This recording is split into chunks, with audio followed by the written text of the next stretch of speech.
Assalamualaikum warahmatullahi wabarakatuh. Berjumpa kembali dengan channel Prof Halim Bicara. Sahabat sekalian, hari ini kita coba mengulik kembali mendiskusikan seputar gerakan dan tantangan yang dihadapi oleh tokoh politik sekaligus adalah seorang gubernur Jawa Barat yang kita kenal dengan Kang Deddy Mulyadi.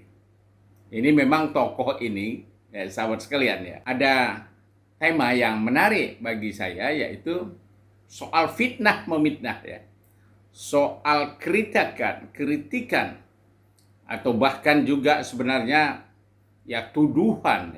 tuduhan. Jadi saya kasih tema hari ini adalah 5 fitnahan keji kepada Kang Deddy Mulyadi. Tuduhan yang pertama itu adalah kaitan dari seorang perempuan melalui media sosial, yaitu Kang Deddy Mulyadi dianggap sebagai yang menggunakan dana APBD untuk membiayai buzzer dalam rangka sosialisasi atau gerakan-gerakan Kang Deddy atau KDM turun kepada masyarakat. Sementara pada bagian lain, seorang perempuan ini menyebut ada pengiritan dana komunikasi, iklan dan lain-lain, tetapi pada sisi lain dituduh Kang Deddy Mulyadi, tentu juga ini adalah Pemda yang dituduh secara bersamaan, yaitu katanya dialihkan dana 45 miliar, sekitar 45 miliar itu untuk membiayai buzzer-buzzer. Apa jawaban Kang Deddy? Wah, ini jawabannya luar biasa menurut saya. Saya sampaikan silahkan dicek di anggaran Provinsi Jawa Barat, di Dinas Informasi Komunikasi, ada nggak sih anggaran untuk bayar para buzzer? Kalau Anda menemukan, silahkan dilaporkan saja ke aparat penegak hukum. Anggarannya terbuka kok, tinggal diambil datanya, ada kok. Silahkan aja, atau datangi Dinas Informasi Komunikasi, menanyakan ada nggak anggarannya, pinta tuh. Sahabat sekalian, yang kedua tuduhan itu adalah kaitan dengan KDM disebut sebagai anti-Islam atau Islamofobia. Nah, ini memang luar biasa sahabat sekalian Tuduhan-tuduhan ini muncul bahkan dari tokoh atau yang ditokohkan, atau bahkan beberapa yang menyebut dirinya sebagai, saya tidak berani menyebut mereka adalah ulama, karena seorang ulama tentu tidak pada posisinya untuk menyebut seseorang itu anti-Islam atau menuduh, bahkan dianggap misalnya pada bagian tertentu dianggap sebagai antek-antek yang anti terhadap Islam. Bahkan saya dianggap sebagai orang yang anti-Islam. Ini menarik banget. Assalamualaikum, sampurasun. Wilujeng enjing wargi Jabar, sehat, bahagia. Seluruh warganet, hari ini saya sangat bahagia karena banyak sekali para pengamat, aktivis, nggak tahu influencer, nggak tahu buzzer, pokoknya mereka rata-rata memberikan otokritik terhadap seluruh kebijakan yang diambil oleh Pemprov Jabar. Dan mereka itu rata-rata domisilinya di Jakarta. Nah, artinya bahwa banyak sekali para pengamat, aktivis, nggak tahu influencer, nggak tahu buzzer, mereka yang domisili di Jakarta begitu mencintai Jawa Barat, mungkin mereka ingin pindah juga ke Jawa Barat agar bisa menjadi warganya. Dan hari ini yang paling ramai dibicarakan oleh mereka dan dikritisi, bahkan saya dianggap sebagai orang yang anti-Islam. Ini menarik banget. Itu adalah tentang perubahan nama rumah sakit dari Rumah Sakit Al-Ihsan menjadi Rumah Sakit Welas Asih. Al-Ihsan kalau di bahasa kita kan artinya kebaikan. Welas Asih kalau di bahasa Arab kan Ar-Rahman Ar-Rahim. Nah, tentunya otokritik ini baik. Dan yang paling utama dari jajaran manajemen rumah sakit adalah meningkatkan layanannya. Menggunakan nama-nama yang indah harus seiring dengan kualitas layanan yang lebih baik. Apalagi menggunakan nama-nama yang itu sakral dan spiritual. Kualitas layanannya harus mencerminkan kesakralan dan kespiritualitasannya. Tetapi ada yang lebih penting yang perlu saya sampaikan, bahwa rumah sakit itu merupakan barang bukti yang dikembalikan berdasarkan putusan Mahkamah Agung tahun 2023. Barang bukti itu merupakan sitaan pengadilan atas kasus korupsi Yayasan Al-Ihsan. Apa katanya? Saya ini anak pesantren. Saya bangga jadi orang Islam. Saya bangga jadi Sunda. Saya bangga menghormati ulama. Saya hormat pada tradisi ulama yang mengajari Islam dengan santun, bukan dengan marah-marah. Jadi kalau kita lihat, ya, Kang Deddy adalah ya termasuk tokoh dan sekarang jadi gubernur.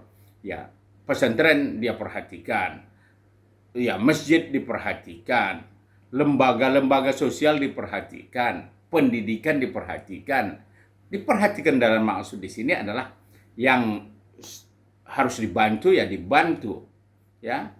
Lembaga-lembaga perguruan tinggi Islam, yayasan Islam, pesantren dibantu secara proporsional, ya. Jadi saya pikir tuduhan-tuduhan ini sebenarnya bagi saya yang sangat ya sering mengamati, memperhatikan ya bagaimana tokoh-tokoh seperti KDM ini membantu lembaga-lembaga. Bahkan sahabat sekalian, di setiap tahun ada anggaran-anggaran yang memang diperuntukkan untuk lembaga keagamaan, termasuk itu masjid, musola, lembaga-lembaga pendidikan seperti pesantren atau lembaga yayasan lainnya. Bukan hanya dari lembaga yang beragama Islam, tetapi di luar Islam pun adalah bagian yang selalu dibantu oleh pemerintah daerah. Yang ketiga, tuduhan yang ketiga itu adalah tuduhan syirik atau dianggap sebagai penyembah berhala. Ya, jadi kenapa dituduhkan sebagai syirik? Karena Kang Deddy Mulyadi ini dia memang sangat menghargai budaya Sunda atau adat istiadat Sunda. Terhadap tuduhan-tuduhan seperti ini, ya, Kang Deddy santai menjawabnya. Apa katanya? Saya kutip sahabat sekalian. Saya tidak pernah menyembah selain Allah. Jadi artinya ini statement seorang yang beriman mengatakan dia hanya menyembah Allah. La ilaha illallah Muhammadar Rasulullah. Jadi statement ini adalah bentuk komitmen keislaman, komitmen keimanan Kang Deddy. Jadi sebenarnya ya tidak pantas juga kita sesama muslim, apalagi sesama muslim dan sesama warga negara ya untuk saling ya menilai iman seseorang, karena iman itu adanya adalah di dalam hati. Jadi siapa yang tahu tentang kualitas keimanan seseorang, siapa yang tahu tentang apakah seseorang itu sudah tergelincir kepada syirik, atau bahkan sebenarnya yang menuduh itu yang sudah jatuh kepada perbuatan syirik, yaitu merasa benar sendiri, merasa ya berada pada posisi yang berhak mengadili atau menganggap atau menentukan seseorang itu masuk surga atau masuk neraka. Ini juga sebenarnya bentuk dari syirik. Nah, sahabat sekalian, saya coba lanjutkan apa statement dari Kang Deddy Mulyadi. Apa katanya? Saya menghormati budaya Sunda, menjaga warisan leluhur tanpa meninggalkan tauhid. Berbudaya bukan syirik. Saya tidak pernah mengajari orang sujud kepada batu. Saya ajari hormat dan taat kepada Allah, kepada manusia, dan menjaga lingkungan. Jadi sebenarnya Kang Deddy ini mencoba ya dia tetap meletakkan ketauhidan ya, keimanan sebagai kunci dalam gerakannya. Jadi kalau kita lihat ya, ketika ada acara-acara di kampung, ya apakah itu acara adat ruatan di kampung, ya KDM, ya dia berdoa, membaca doa secara Islam, ya karena dia adalah tokoh yang beragama Islam dan background pendidikannya juga sebenarnya adalah Islam yang taat dalam agama. Apalagi sahabat sekalian, Kang Deddy ini adalah ya selagi mahasiswa, beliau itu adalah termasuk daripada anggota atau di kader di dalam himpunan mahasiswa Islam di Purwakarta. Jadi saya pikir ini sangat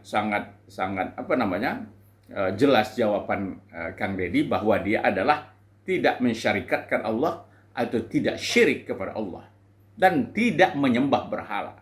Jadi meskipun ada misalnya ada membangun tugu, itu adalah bagian daripada monumen, ya, monumen untuk pelestarian budaya. Jadi saya pikir selagi budaya itu tidak melanggar kepada syariat, tidak mensekutukan, saya pikir ini adalah sesuatu yang dibenarkan oleh syar'i.